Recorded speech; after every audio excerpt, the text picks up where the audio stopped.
Welcome to the Nomadic Spaces podcast, where we talk all things interior design, tiny houses, and happy homes. Each week, we explore different interior design strategies, the unique challenges of small spaces, and accessible design solutions to help you create a more beautiful and happier home. Whether you're a fellow tiny house dweller or simply have an interest in interior design, this show has something for you. Hi folks, your host Sarah here. I am a professional interior designer and I run my own business, Suka Interior Design, where I transform spaces all over the country. I'm also a realtor here in Asheville, North Carolina, where I live with my pup Elvis in a vintage travel trailer that I renovated into my tiny dream home. Thank you so much for being here. If you like what you hear, please consider leaving a review, hitting some stars, subscribing, and sharing this show. It's how little shows like this survive. All right, let's get into today's episode. Hello friends, and welcome back to another episode of the Nomadic Spaces podcast. It is February, and this month our focus is going to be about tiny houses and small spaces. So today we are kicking it off strong with the biggest challenges of small space living and how to solve them. Because living in a small space can be charming, but it's also quite challenging. On one hand, a smaller home often means lower costs, there's less to clean, it's very cozy. On the other hand, small spaces can quickly feel cramped, cluttered, and totally impractical if you're not really strategic about how you use it. Whether you're in a tiny apartment or a compact house, or even maybe it's just a single room or closet where there's struggles of making everything fit while still keeping the space functional and stylish are very real. As an interior designer with a passion for small spaces and as someone who lives full time in a 125 square foot tiny house, I've helped countless clients turn cramped quarters into homes that feel spacious, organized, and uniquely theirs. So today we're going to dive into the biggest challenges of small space living, including clutter, storage, awkward layouts, and more. But the most important part is how to solve them, so be sure to stay tuned till the end. The first challenge is the battle against clutter. Clutter is like the arch nemesis of small spaces because even just a few stray items can really make the small room feel chaotic and overwhelming. And when every surface is covered and storage is maxed out, it's just hard to relax, let alone do anything like entertain guests. What's the solution?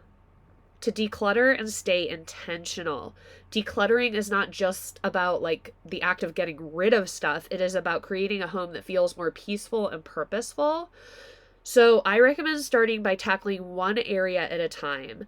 And the first step is to purge ruthlessly. Ask yourself, do I really need this? Do I love it? Does it fit my current lifestyle? And if the answer is no, let it go. If you have 5 of the same item, do you really need all of them? And if the answer is no, let some of them go. Number 2 is adopt minimalist habits. Use the one in, one out rule when it comes to new things coming into the house. When something new comes in, something else needs to go. And number 3 is organize with purpose.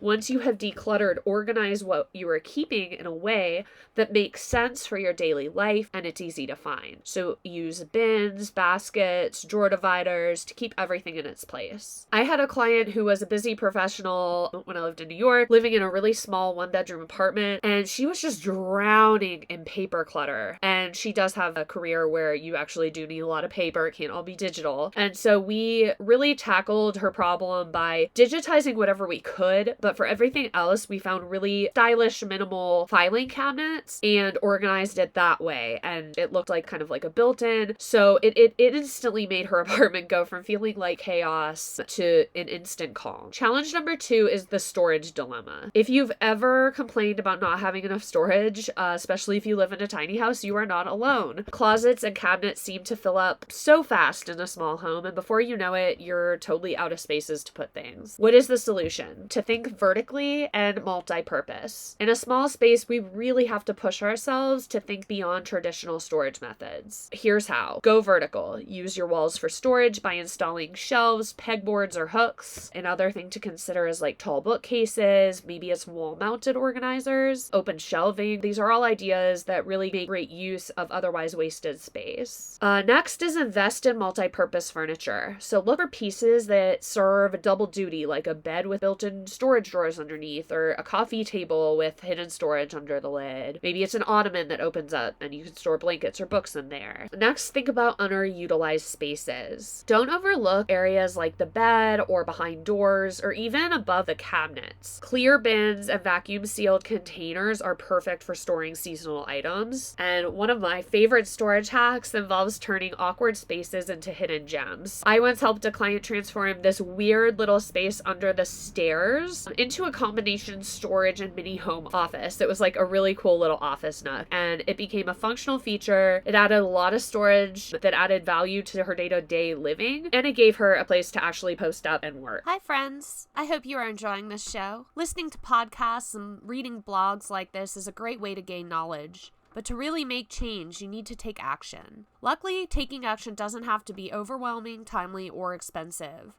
My Desk Refresh Guide is a great resource you can download totally free from the link in the show notes. This guide will break down the redesign process into simple, actionable steps with tangible results to transform your space without spending a cent. Now let's get back to the episode. Number 3 is awkward layouts. Small spaces can often come with really tricky layouts, whether it's a narrow hallway or weird nooks or open floor plans that make it hard to create distinct areas. Whatever the issue, it can sometimes feel like impossible to fit everything you need while still maintaining flow and functionality in the space. So the solution is to design with purpose. Solving layout issues involves strategic planning. Here are some ideas you can use to make your space work for you. 1, use zones. Create zones. You can do this by using rugs. You can do it by the furniture placement, and sometimes even lighting, like a large central sconce or ceiling fixture, can really define different areas within one room.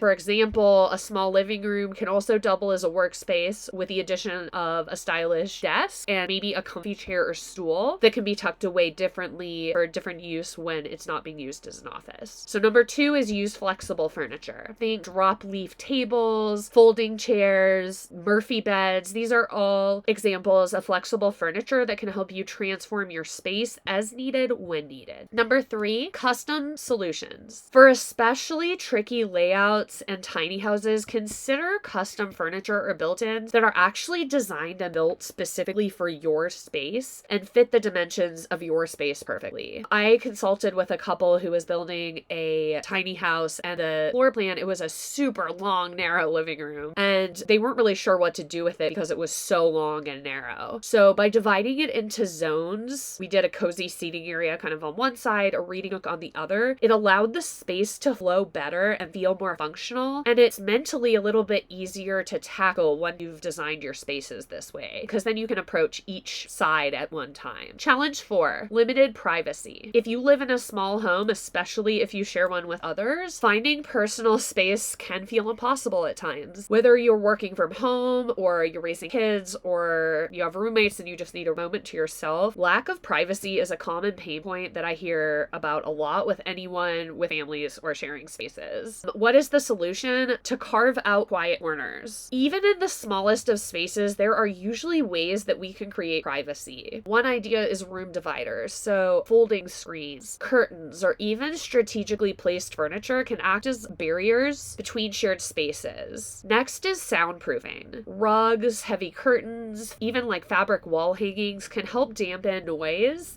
and make your space feel more peaceful. Next is personal nooks. Designate a small corner or area just for you, like a comfy chair with a side table for reading. Maybe it's like a little compact desk for work. One family I worked with wanted a quiet space for their teenager to be able to study, but did not have an entire room to give him for that purpose. They both worked from home. So what we did is we were able to add a floating desk and shelves in a hallway nook, complete with a task lamp and corkboard, and it became this cute little spot for him, his go-to homework spot for focusing without distraction. Challenge number 5, making it feel like home. Small spaces can sometimes feel feel temporary or impersonal, and especially if you're cramming too much into a small space. Creating a home that feels warm and inviting takes intentional effort. The solution is to add personality. Making a small space feel like you, it does not require a big budget. It just requires really intentional, thoughtful choices. So here are some tips to do that. 1, stick with a cohesive style. Choose a color palette and a design style that resonates with you and try to use it consistently throughout your space. You know, I don't love always sticking to one style, so don't be too rigid with it. But I think if you're doing design and you're not a designer, the style part can be really hard. So my advice is to pick one, try to make decisions that stay in line with it, but also don't be afraid to put something else in. There's always ways to make something else work if you really find something that you love and think you can integrate. Next, incorporate textures. Layering rugs, pillows, and throws adds a lot of coziness and depth. Next, showcase meaningful decor. So display photos or art or heirlooms that tell your story. Don't just go to Target and buy framed artwork there. You know, I'm not saying I haven't done that, especially for Airbnbs. We do what we can, but you know, if